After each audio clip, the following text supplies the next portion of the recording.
Hello there. Hello, this is Joan of Arc, and welcome back to our Ilonggo tutorial series. Our topic for today is about aging. Well, part of it. Soon I'll be 50, 5 times 10. And let's talk about aging. So I'm aging right before your eyes. So for now, let's talk about gray hair. Well, aging in Ilonggo means naga-edad. Edad means age, taken from the Spanish. And naga is the ongoing, the ing gerund in the word aging.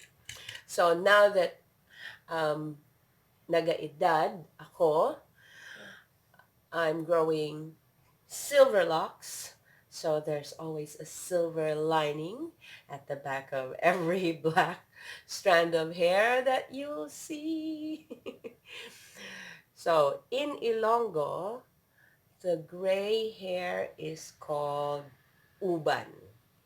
So I have lots of UBAN here, and they're actually flaunting themselves in this area over here. And so when I was combing my hair, husay, comb in Ilonggo is husay.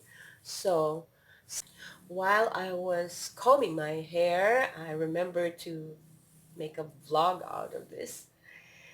Husay is comb in Ilonggo. Hair is buhok. So while I was combing my hair, sang naga panghusay ako sa akong buhok. I saw a lot of silver locks there. That's worth a vlog. So let's talk about aging and gray hair. Uban is gray hair in Ilonggo. They're showing more here. I believe that I don't have wrinkles yet.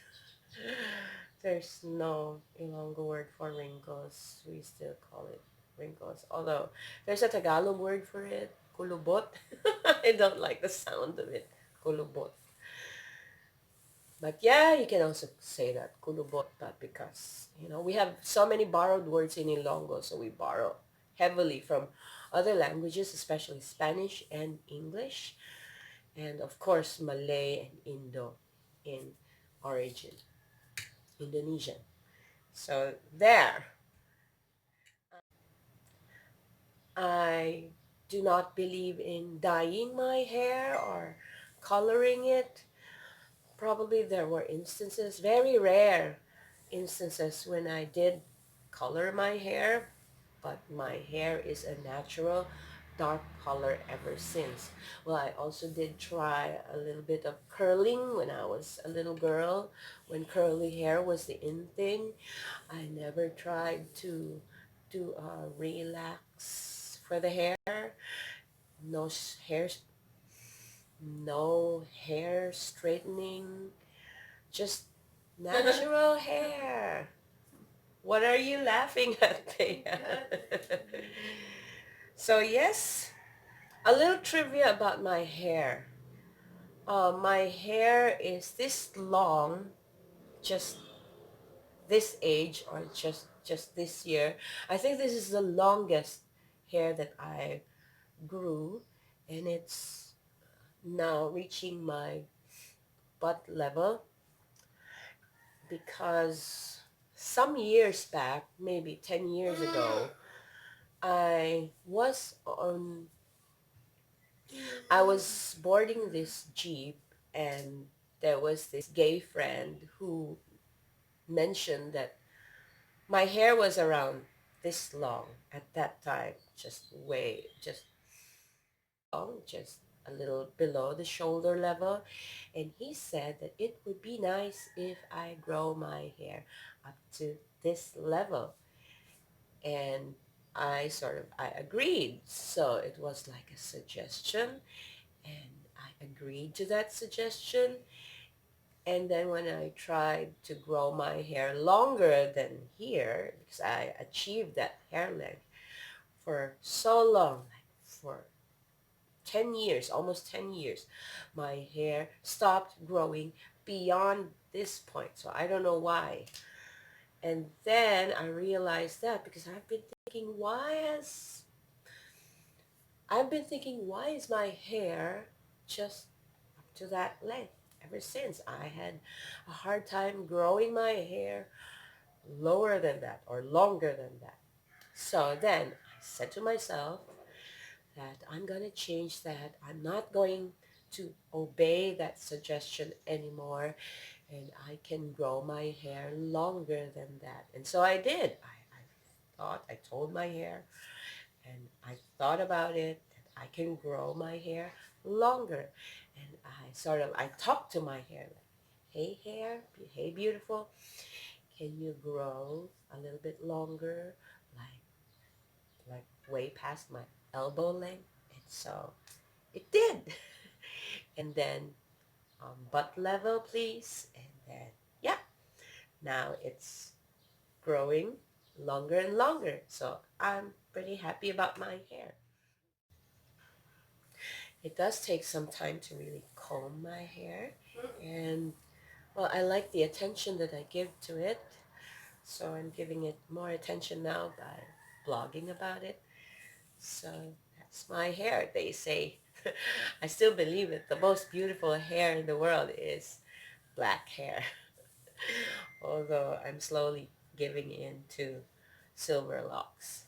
So they're there, they're hiding, they're good at hiding, and they're sort of, highlighting my hair. Another bit of trivia is that, well, at the early onset of gray hair growing, we have this tradition of asking the children to pluck out the white hair for a fee. Back then, when I was a little girl and I was asked by my elders to pluck out their white hair, I think each strand cost 10 centavos or 5 centavos at the time. And when Bea was a little girl, I think I paid her 25 centavos for each hair strand, for each silver lock. So that's the tradition. I don't know if you do that in other cultures, but that's what we do for fun, to give our little children some income opportunities. But now it's just too many. I would run out of 25 cents, and they won't even do that anymore for 25 cents. Probably they cost 1 peso already. So imagine just how many pesos are my silver locks worth. I have a good friend who in her mid-40s have grown her hair all white already. So I like that. Her hair. My shampoo, I use malunggay shampoo, and lately I've been using an organic conditioner. It's very expensive, but it's SLF, sodium lauryl sulfate free. So I'm looking at the labels. Most shampoos have that, even the conditioners. So I'm checking the labels, and most shampoos have that. The ones that don't have those ingredients are very expensive. So that's the thing. Um, so yeah, it's worth it, I guess. And look, so I'm like a shampoo model here. See you in our next video. This is Joan of Art with my latest gadget. Let me use this instead of pressing the stop button. Bye for now.